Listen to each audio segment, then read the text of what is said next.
Afternoon friends, this is Anil and welcome to Sanshay manage. दोस्तों, आज की महत्वपूर्ण सुर्खियों को लेकर के मैं आपके बीच उपस्थित हूं। दोस्तों, आइए हम लोग स्टार्ट करते हैं। इससे पहले यदि आप हमारे चैनल पर नए हैं, चैनल को जरूर सब्सक्राइब कीजिए और अपने दोस्तों को भी शेयर कीजिए, because sharing is caring. Patna high court से बड़ी खबर आ रही है दोस्तों।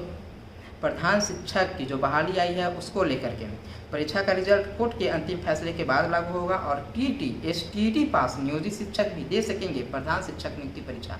हालांकि ये पेपर जो काफ़ी वायरल हो रहा है व्हाट्सएप यूनिवर्सिटी पर दोस्तों, ये पुराना है, बीते 2-3 मंथ पहले का ये पेपर है, लेकिन अभी काफ़ी वायरल हो रहा है, हर ग्रुप में चल रहा है। तो ये मैं आप लोग को बता दूं कि पटना हाईकोर्ट ने टीटी और एसटीटी पास नियोजित शिक्षक को अंतरिम राहत देते हुए उन्हें प्रधान शिक्षक की नियुक्ति परीक्षा में शामिल होने की अनुमति दे दी है।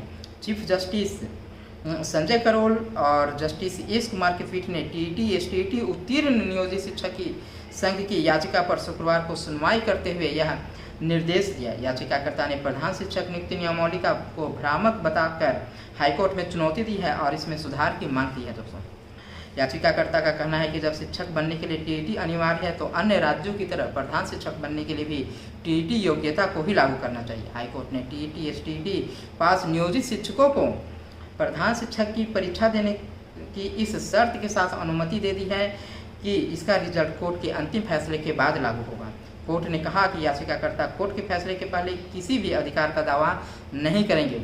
ये पुराना पेपर का कटिंग है दोस्तों, जो कि वायरल हो रहा है। इसके साथ में आपको ये भी बता दूं कि जो केस किया गया है जो पहले से शिक्षक हैं उन लोगों की तरफ से और हाई कोर्ट में उन लोगों से ब्रेक किया गया है कि 2 साल मिनिमम 2 साल का एक्सपीरियंस लागू किया जाए। 8 साल का जो अनुभव है, एक्सपीरियंस है, उसको कम किया जाए और उसको 2 साल किया जाए।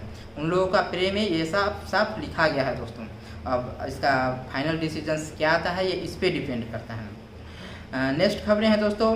बीएड में मान्यता प्राप्त कॉलेजों की मांगी गई है सूची।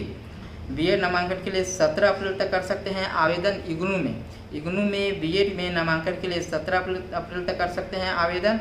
और यहाँ पे आप देख रहे हैं कि बीएड नामांकन के लिए 25 अप्रैल से पोर्टल खुलेगा। आवेदन के लिए 1000 रुपये अभ्यर्थियों को ऑनलाइन जमा करनी होगी। जो बीएड करना चाहते हैं वे 17 मई तक इसके लिए आवेदन कर सकते हैं दोस्तों। 18 से 21 मई तक विलम्ब शुल्क के साथ आवेदन कर सकते हैं।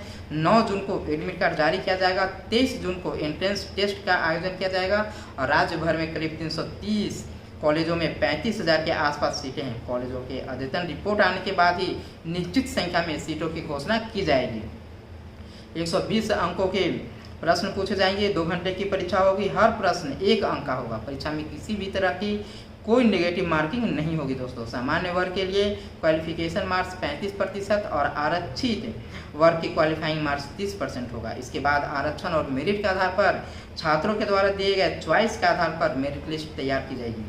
उसी के अनुसार नामांकन होगा। परीक्षा में जो लोग शिक्षा शास्त्री का आवेदन करेंगे उन्हें अंग्रेजी की जगह संस्कृत से आवेदन करना होगा। अंग्रेजी या संस्कृत से 15 अंकों के प्रश्न, सामान्य हिंदी से 15 और स्कूलों में शिक्षण पर्यावरण से 25 और लोकल और एनालिटिकल रीजनिंग से 25 अंकों के प्रश्न पूछे जाएंगे दोस्तों।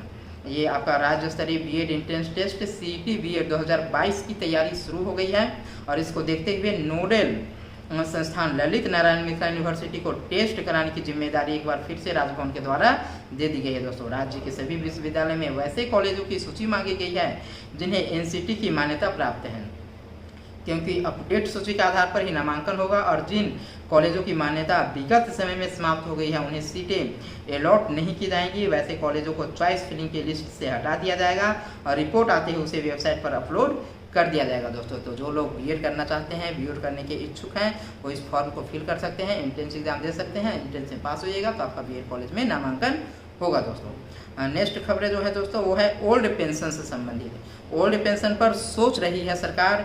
शिमला में जेपी नड्डा, बीजेपी के राष्ट्रीय अध्यक्ष जेपी नड्डा बोले कि प्रधानमंत्री नरेंद्र मोदी के ध्यान में है ये मामला और ओल्ड पेंशन पर जो सरकार है वो जल्द सोच रही है और सरकार ने इसके लिए कमेटी भी बनाई है।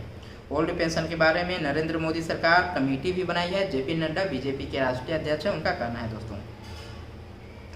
स्नातक ग्रेड शिक्षकों की सेवा संपुष्टि को लेकर के ऊहापोह की स्थिति बनी हुई है। स्नातक ग्रेड के शिक्षक लगा रहे हैं कार्यालय का चक्कर।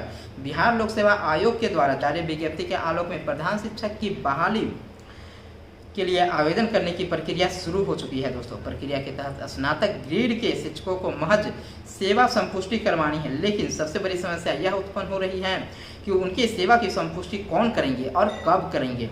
उनके संबंध में न तो कोई दिशा निर्देश विभाग के द्वारा निकाला गया है और न ही कोई समुचित व्यवस्था की गई है। नतीजा, स्नातक ग्रेड के शिक्षक अपना फाइल लेकर कभी प्रखंड कार्यालय तो कभी जिला कार्यालय में भटक रहे हैं, लेकिन यहाँ भी समुचित सुझाव देने के लिए कोई तैयार नहीं है। कार्यालय के लिपिक हो या पदाधिकारी, सभी की चुप्पी से कहीं न कहीं शिक्षक शारीरिक और मानसिक रूप से प्रताड़ित महसूस कर रहे हैं। इस पूरे प्रकरण पर टीटी-एसटीटी उत्तीर्ण नियोजित शिक्षक संघ गोपगुट के जिला प्रवक्ता धनंजय झा के हवाले से बताया गया है कि गुरुवार को जिला शिक्षा पदाधिकारी और शिक्षक संघों की बैठक में इस मुद्दे को रखा गया था। लेकिन नेक्स्ट खबर है वो बुरी खबर है दोस्तों स्कूलों के लिए। स्कूल को निजी हाथों में सौंपने की तैयारी और इसका विरोध भी शुरू हो गया दोस्तों।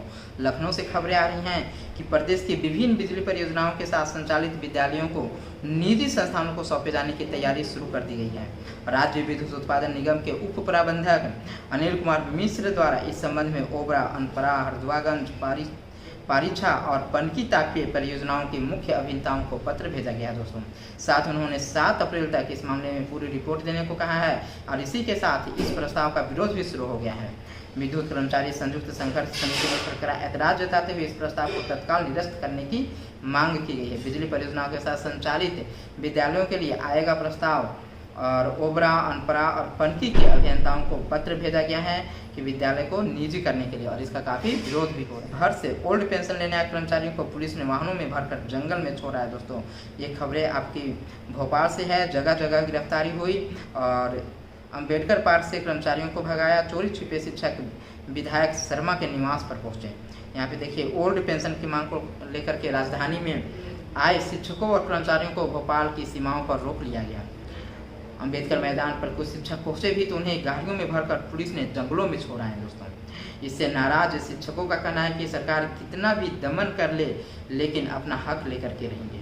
दरअसल पुरानी पेंशन बहाली की मांग को लेकर के शिक्षकों के कई संगठनों ने पुरानी पेंशन बहाली संयुक्त मोर्चा का गठन किया है। मोर्चा का नेतृत्व परमानंद डेहरिया कर रहे हैं और मोर्चे के बैनर तले हजारों की संख्या में शिक्षकों का रविवार को राजधानी के अंबेडकर पार्क में धरना आयोजित किया गया। हालांकि प्रशासन ने शिक्षकों को पार्क में धरने की अनुमति नहीं दी थी, लेकिन पूर्व कार्यक्रम के अनुसार शिक्षक भोपाल आए हुए थे, लेकिन उन्हें राजधानी की सीमाओं के आसपास रोक लिया गया और कुछ शिक्षक अंबेडकर भवन पार्क पहुंचे थे तो उन्हें गाड़ियों में भरकर जंगलों में छोड़ दिया गया है। कई स्थानों से चोरी छुपे शिक्षक विधायक के निवास पर पहुंचे दोस्तों। बिल्कुल गलत है, सरकार ये बिल्कुल गलत कर रही है।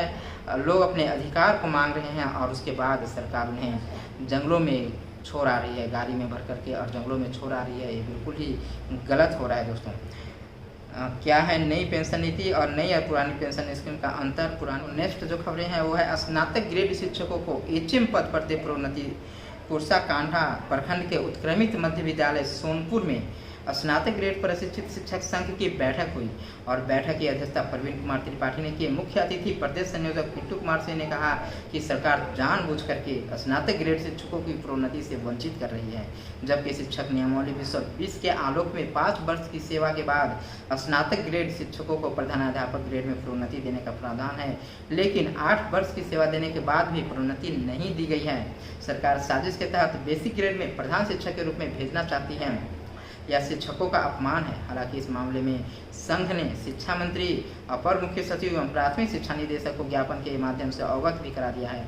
इसके बावजूद भी सरकार इसे नज़रअंदाज कर दिया है। उन्होंने कहा कि अगर शिक्षा विभाग इस मामले में संज्ञान नहीं लेती है तो स्नातक ग्रेड शिक्षक न्यायालय जाने को बाध्य होंगे दोस्तों। तो आज के सुर्खियों में इतना ही, फिर मिलते हैं एक नए वीडियो के साथ।